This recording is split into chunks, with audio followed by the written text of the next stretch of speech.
All right, this is an early 2000 model LS180 New Holland skid steer.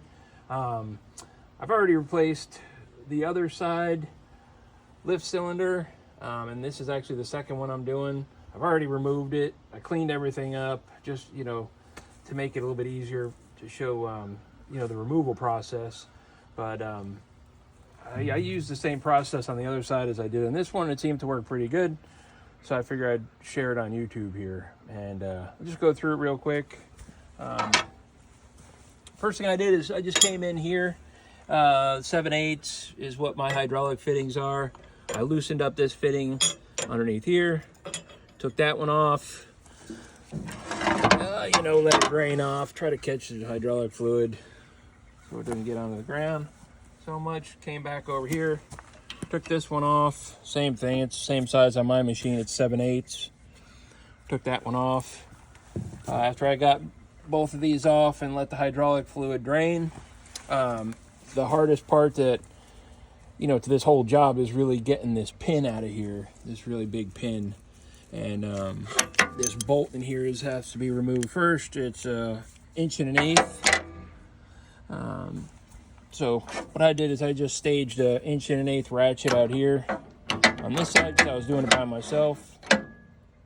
Let it sit in there, go back into the cab.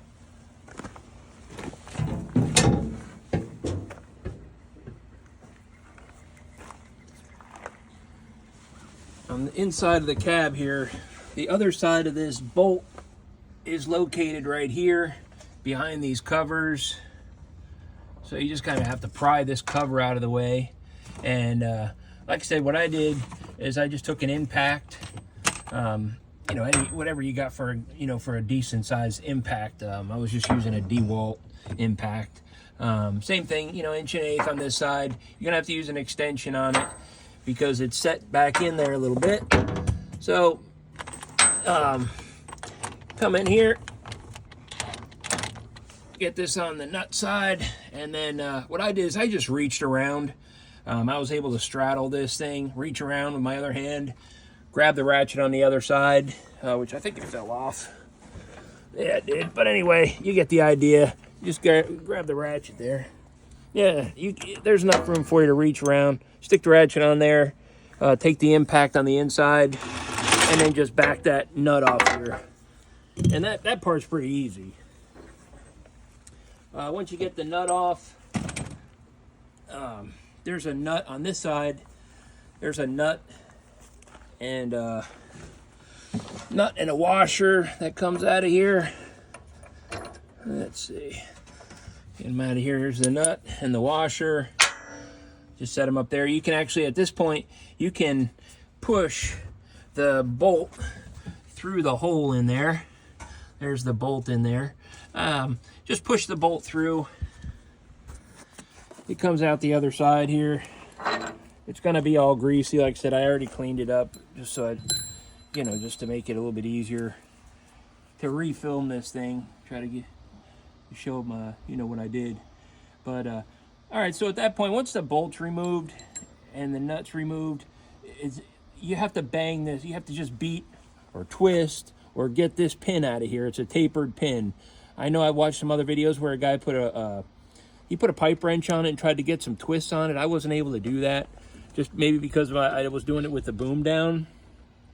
So what I did is I came in here to the cab, and I did this on both the other side and this side.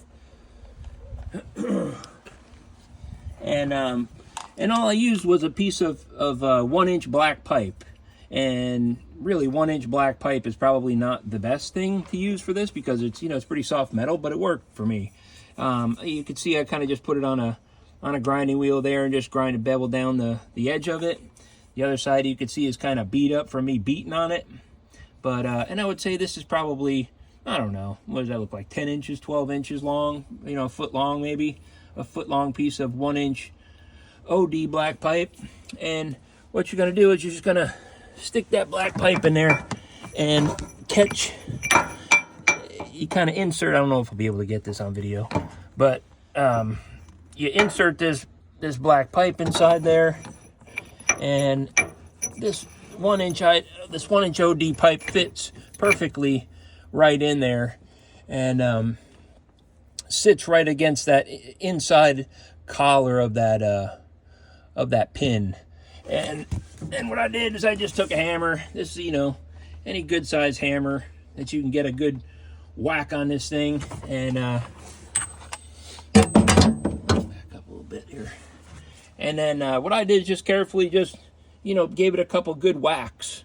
And it took probably, I don't know, 5, maybe 10 whacks. And I might have just lucked out. It's very possible that somebody's already serviced these hydraulic cylinders. And maybe they put some anti-seize on here. But like I said, I might have just lucked out. But mine beat out of here and came out pretty easily, both the other side and this side, using this method. And so I'll show you what has to happen is, as you're beating on that inside there, this pin will come out, and this is what the pin looks like.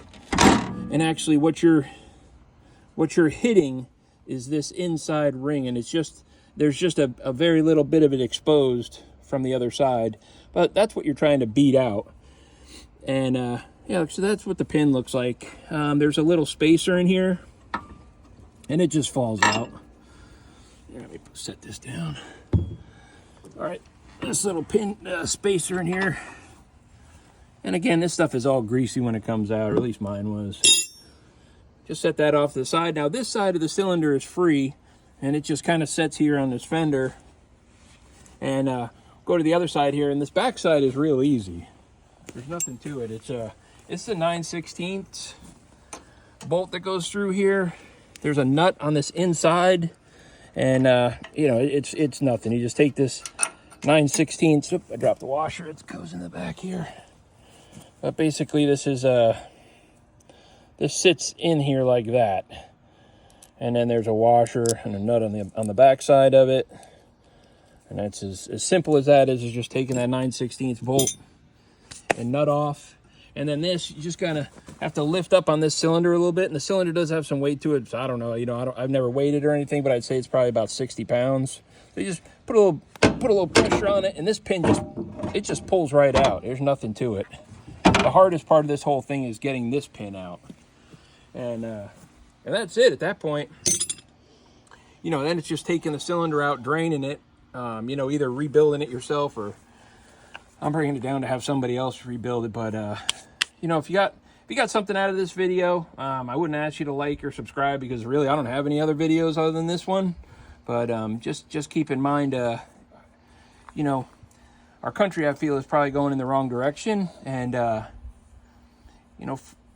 if you outlaw freedom, the only ones that are free are outlaws. So some of that stuff's good to think about, and keep in the back of your head. And as Thomas Jefferson said, I'd rather have dangerous freedom rather than peaceful slavery. Well, thanks so much for watching my video, and I hope you got something out of it.